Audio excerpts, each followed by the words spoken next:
Oh, there's smallies, dude. There's a big school of them. We aren't really doing any fishing today. We are basically hunting. We are targeting big spawning smallmouth.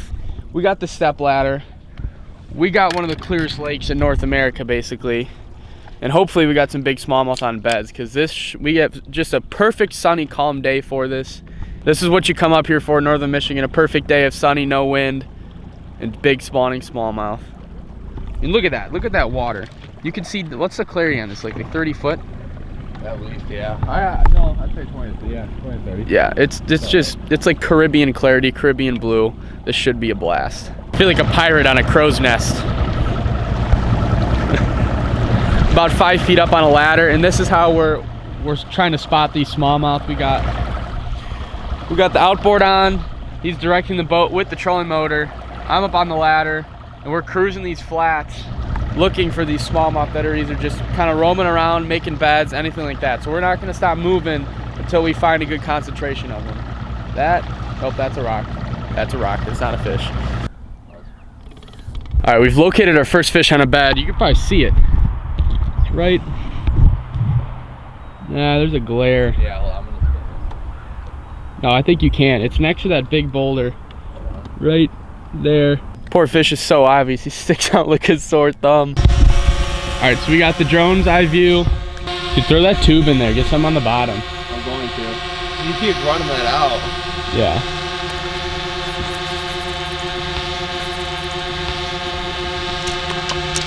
Guys in the South, I know, love using white on beds, and the main reason, because you can see it. You accomplish two things with a pink tube like this. Smallmouth, for one, pink fires them up, gets them aggressive. They hate pink. And two, you can see it very clearly in this water. So that fish didn't really bite the natural tube and drop shot. So you think Pinky's gonna do it? Pinky's gotta do it. This fish is in a pretty negative mood though. He's not that aggressive. No, he's swimming off after it. It looks like a good 4-pounder. Yeah, that's 4. No. He got snagged in the tube, so we switched angles, got the tube out, and now we're casting the fish from a different angle, hoping he'll fire at this angle. Oh, you got him. Is that like an average one out here? It's like a 3-pounder. Let's see, I'll tell you, that might be below average. Kind of a small one. Yeah. The fat though, see how healthy it is? Yeah, that might be a little female just because I think it is, yeah, it's fat, it's heavy. One fish down, many to go hopefully. We need a big one. 5-6 pounders is the goal. 6 is lofty, but a 5-pounder I think is attainable. Oh yeah, we could have 23 pounds would be a good day. All right, I'm back up on the crow's nest because we have now spotted decent bed number 2. We've seen a couple 12-inch males, but we're going after just bigger fish. Bed right around there. We're using tungsten drop shot weight instead of lead, and you can really see a difference. And you can feel, because this is all sand, and when you're dragging it along the sand until you get to the bed, once you hit the bed, you can feel the pebbles with that tungsten.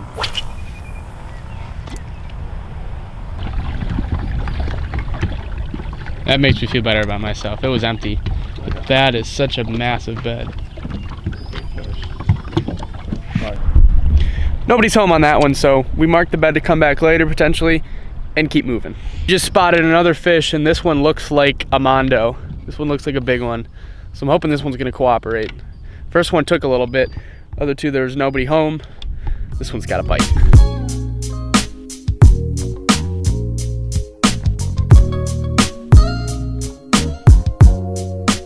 That guy's still right there. No, he's not. Yeah, he is. He's just super tan. Is that him, the tan thing? No. Yeah, it is. Look at it, it's moving. Oh my god.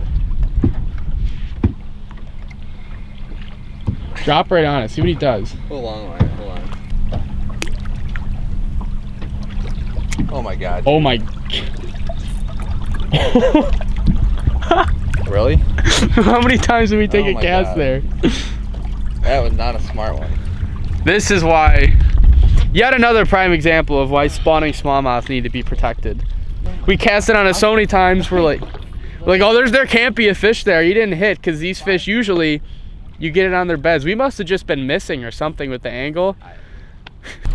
Yeah, that's a tubby one. I can't believe that. Oh, really? That's just a big, like 3.5, 4 pound male. This is the way to weigh fish. Go through the bottom with the call tag, and it's soft, doesn't harm them whatsoever. People will take this stupid hook, put it right in their gills. That. Oh, Chill out. High threes? 4 or 5. 4 or 5, okay. Yeah. That's a lot bigger than it looks. There she goes. Bye, fishy. He's right back on his bed. These guys get Parent of the Year award.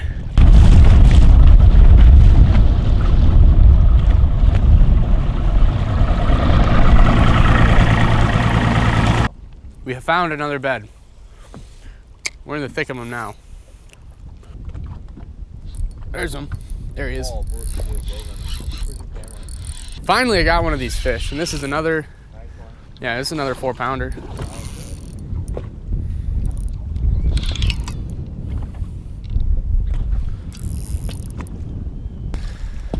Come here, Sally.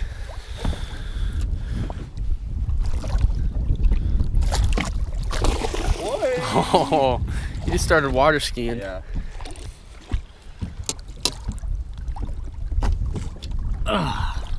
Paralyze them.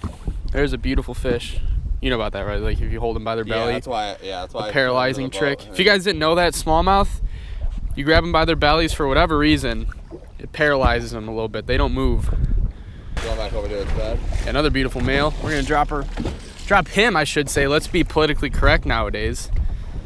There are genders in bass. This is a male. Yeah. Ooh, dude, the female's right there.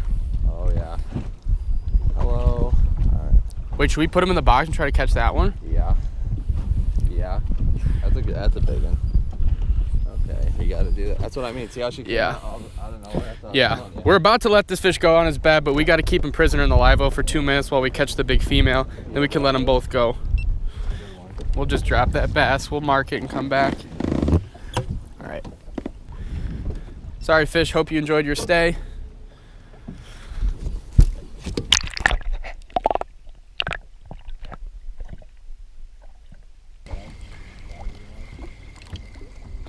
This one, another cast.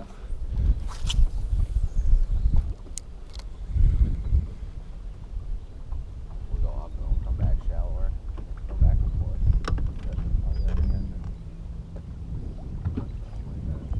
There's one. There he is.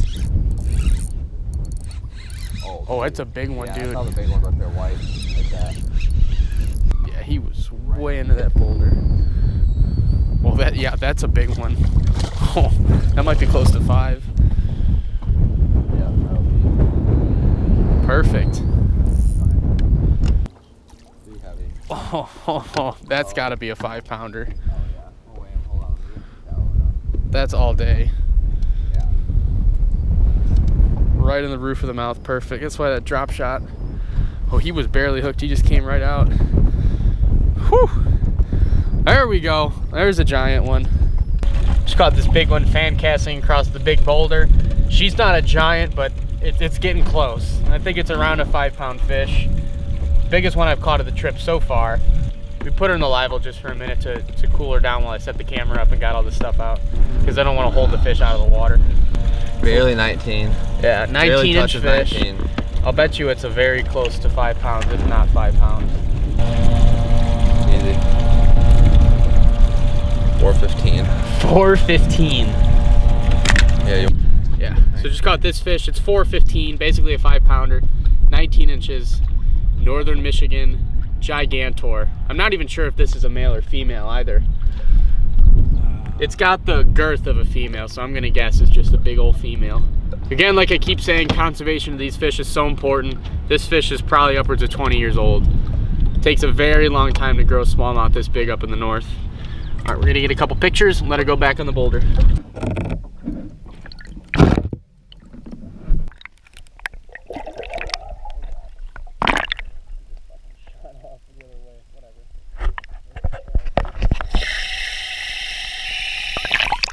So like I said, these are my favorite fish in the world to target. It's incredibly important to take good care of these fish. They're so old. and they're very vulnerable this time of year in the spawn. A lot of times when there's beds, you got to get it that exact angle of a drift through their bed, or else they won't bite it. That time it took like 4 or 5 casts. Looking at a new bed right there. Doesn't look like it, eh? Yeah, there's one on that. Oh, I see it. Yeah, there's another big one on it. That's how we're finding these fish. We're basically just idling around these giant flats, sometimes going 20, 30 miles an hour, because these beds are so obvious, they just glow. So we just fly down the flats when we see one, point it out and pitch to it. It's a lot of fun. It's like hunting. And how could you hate it on a beautiful lake like this? I love Northern Michigan.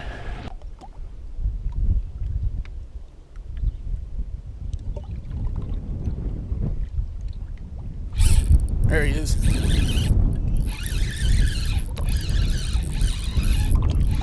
Finally got this one. Oh, it's another big one, dude. Nice. Yeah, it's another 4. That's big in my book. Depends how tall and girthy he is. He might, yeah, he's like 4.5. Sweet. Oh yeah.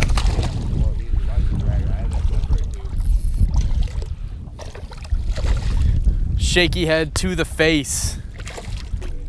Oh. Not quite as big as the last one, but that's still a 4-pound fish. Dude, they are freezing. Yeah, they just pulled up. They are so cold. Another beautiful, what's the water temp? 57-degree water temp, June 5th. And these fish are just now pulling up to spawn. Bleeding a little bit where I hooked them. Do you want to get a weight? I mean, it's like, I don't really care that much. It's like 4, 4.5. I'd like to know. You want to check it real quick? Yeah, sure. This is a big old fish that is just completely pelagic all year. It's never really accessible outside of the spawn. Or how heavy we got. 4.2. 4.2, another 4.2.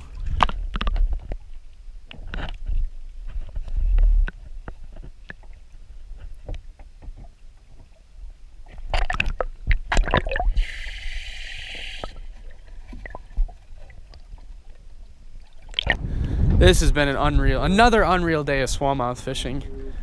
It's so amazing to come out here and catch these big old fish, because like 21.6 right now. Yeah, we have like 21 pounds of smallmouth right now for our best 5, and it's like, what time is it? It's 2:20. We didn't even caught a 5-pounder yet. Yeah, we technically, I call it a 5, but it was a 4.15. But oh yeah. The thing about these fish is that a lot of places in the country where there's big smallmouth, you can catch them all year round. Here in Northern Michigan, the lakes are featureless, they're super deep. These fish are basically pelagic all year round, and all they do is they suspend over deep water, 60, 70, 80 foot, and they just roam around bait fish schools. So they're extremely hard to target.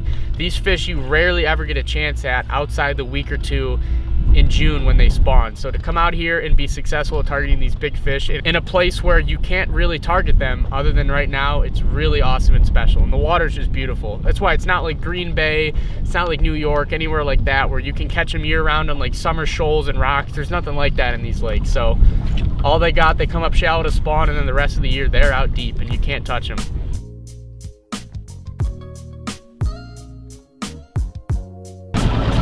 Well guys, it's been fun. We've caught some great fish, but it's been kind of a grinder in that we've seen our tracks. We've covered probably 30 to 40 miles of shoreline today looking for these small packs of spawning fish. And it's getting to be near the end of the day. It's 5 o'clock now. We've been out here since we launched at like 8, right?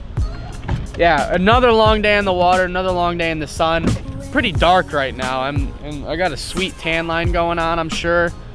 We might check 1 or 2 more spots, but the day is wrapping up very quickly.